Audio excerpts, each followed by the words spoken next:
Students, तो आज हम एक नया टॉपिक लेके आए हैं जो हमारे इस टॉपिक का नाम है NRI। जैसे कि हमने पिछली वीडियो में पढ़ा था क्रॉस चेक क्या होता है। क्रॉस चेक के हमने टाइप 3 पढ़े थे, जनरल क्रॉसिंग क्या होती है, स्पेशल क्रॉसिंग क्या होती है। वैसे ही अब हम इस वीडियो में पढ़ने वाले हैं NRI क्या होता है। शुरू करें। NRI की जो फुल फॉर्म होती है नॉन रेजिडेंट इंडियन। क्या होती है? Non resident Indian. अब जो NRI है उसके बारे में लिखा कहाँ पे, तो फैमा एक्ट 1999 में लिखा हुआ है। यहाँ पे थोड़ा लिख लेंगे, फैमा एक्ट 1999 में लिखा गया है। क्या लिखा गया है? A person resident of outside India और is a person of Indian origin is known as NRI। ये डेफिनेशन क्या कह रही है? तो एक एग्जांपल के जरिए से हम समझने की कोशिश करते हैं। फॉर एग्जांपल मैं हूँ, अगर किसी देश में जा रही हूँ, किसी बाहर देश में जा रही हूँ, ठीक है, मान लो 6 महीने से ज्यादा टाइम के लिए जा रही हूँ किसी और बाहर देश में फॉर पर्पस ऑफ बिजनेस के लिए मैं किसी और देश में जा रही हूँ, तो मैं क्या कहलाऊंगी? NRI कहलाऊंगी।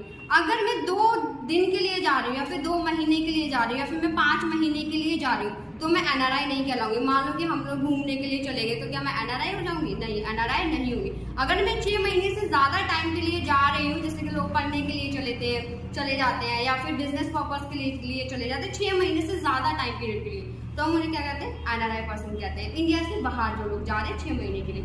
अब ऐसे अब हम समझते हैं, मैंने यहाँ पे एक टर्म लिखा है PIO। PIO क्या होता है? PIO का मतलब होता है पर्सन ऑफ इंडियन ऑरिजिन। यानी कि फॉर एग्जाम्पल समझ सकते हैं ए नाम का व्यक्ति है। किस नाम का व्यक्ति है? ए नाम का व्यक्ति है और ये चला गया है USA। कहाँ चला गया? USA। अब USA में क्या मिल गई है उसको? USA की सिक्के उसको वो मिल गई, पासपोर्ट मिल गया है। अगर उसको USA का पासपोर्ट मिल गया है तो यानी कि उसका जो हिंदुस्तान है, जो हमारा इंडिया है, उसका उसका जो पासपोर्ट है वो क्या हो जाएगा? कैंसिल हो जाएगा, राइट। तो अब इसका पासपोर्ट क्या हो गया? कैंसिल हो गया ए नाम का, और उसको किसका मिल गया? USA का। यानी कि उसको USA की क्या मिल गई है? सिटीजनशिप USA की मिल गई है।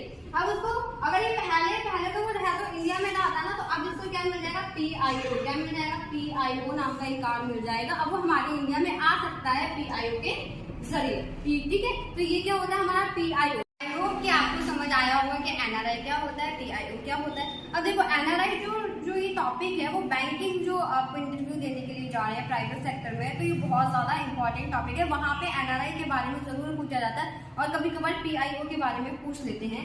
तो आई होप कि अगर आपको मेरी वीडियो पसंद आई हो तो आप इसको लाइक, सब्सक्राइब और कमेंट जरूर करिए। Thank you. तो हम शुरू करते हैं types of NRI account. NRI account के 3 टाइप्स होते हैं। पहला क्या होता है हमारा NRE अकाउंट, जिसका मतलब क्या होता है? Non resident external account. दूसरा होता है हमारा NRO account, non resident ordinary account. और तीसरा हमारा होता है FCNR अकाउंट, जिसका मतलब होता है foreign currency non resident account. अब हम एक एक करके समझते हैं तीनों का मतलब क्या है। NRE अकाउंट का मतलब क्या होता है? Non resident external account. Example से समझते हैं, जैसे कि अगर A नाम का व्यक्ति है, किस नाम का व्यक्ति है? A नाम का व्यक्ति है। अगर वो बाहर चला जाता है रहने के लिए, बाहर चला गया रहने के लिए, वहां से वो पैसे कमा रहा है। अगर वो चाहता है कि जो वो पैसे कमा रहे हैं वो इंडिया में भेजे, जो उसकी फैमिली रह रही है उसके लिए, ठीक है। अब वो किसके लिए भेज रहा है? फैमिली के लिए। क्या करना चाह रहा है? वो पैसे भेजना चाह रहा है फैमिली के लिए, तो वो अकाउंट उसको खुलवाना पड़ेगा इंडिया में।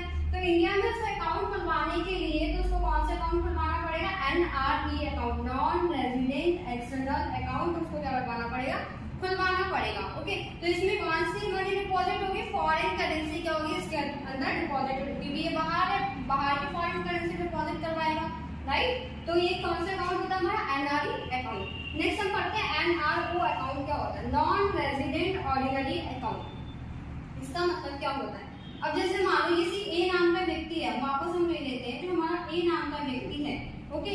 अगर A नाम का व्यक्ति है, अगर वो इंडिया के, वैसे तो वो बाहर रह रहा है, अगर उसकी जो प्रॉपर्टी है, उसका बिजनेस है, इंडिया में भी चल रहा है, अगर उसको इंडिया से पैसे बाहर चाहिए, अगर वो जहां वो ठहरा है उसे वहां पे चाहिए, क्योंकि जो वो पैसा कमा रहा है, जो इंडिया के अंदर जो पैसे कमा रहा है उसे बाहर चाहिए, तो अब वो क्या करेगा A पर्सन?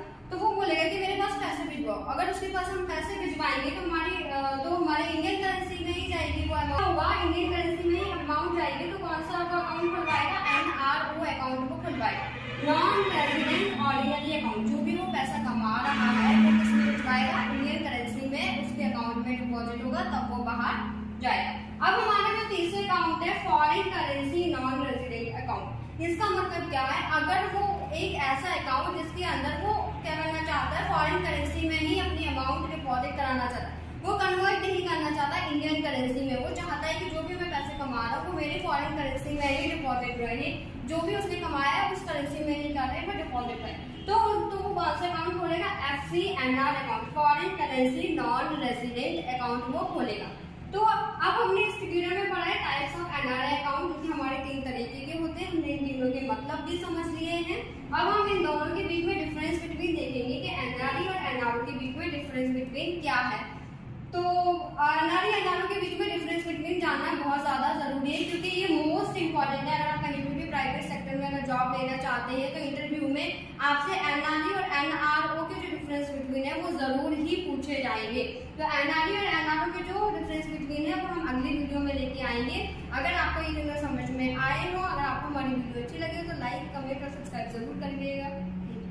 हेलो स्टूडेंट्स, तो आज हम एक नया टॉपिक लेके आए हैं। इस टॉपिक के अंदर हम पढ़ेंगे what is the difference between NRE account and NRO account. पिछली वीडियो में हमने पढ़ा था कि NRI अकाउंट क्या होता है, अगर हम बैंक में अगर हम जॉब कर रहे हैं या फिर बैंक में हम जॉब करना चाहते हैं या फिर प्राइवेट बैंक में इंटरव्यू में कौन से क्वेश्चन पूछे जाते हैं, तो हमारा जो डिफरेंस बिटवीन है NRE account and NRO account में बहुत ज़्यादा पूछा जाता है। तो हम शुरू करते हैं कि NRE अकाउंट क्या होता है, वो हमने पिछली वीडियो में पढ़ा था। NRO अकाउंट क्या होता है वो भी हमने पिछली वीडियो में पढ़ा था। और FCNR अकाउंट हमने पिछली वीडियो में पढ़ा था।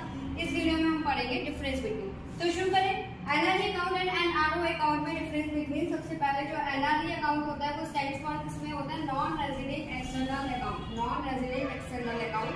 एंड NRO का जो स्टैंड्स फॉर किसमें होता है? Non resident ordinary account. Okay, so और सेकेंड पॉइंट क्या होता है? Only deposited in foreign currency. हमने जैसे कि पिछली वीडियो में पढ़ा था कि NRE अकाउंट में सिर्फ और सिर्फ फॉरेन करेंसी ही डिपॉजिटेड होती है, क्योंकि अगर कोई भी व्यक्ति फॉर एग्जांपल मान लेते हैं एक व्यक्ति है, अगर वो बाहर रह रहा है और उसको अपनी इनकम है अपने इंडिया में भेजनी हो, तो उसके लिए वो NRE अकाउंट खुलवाता है।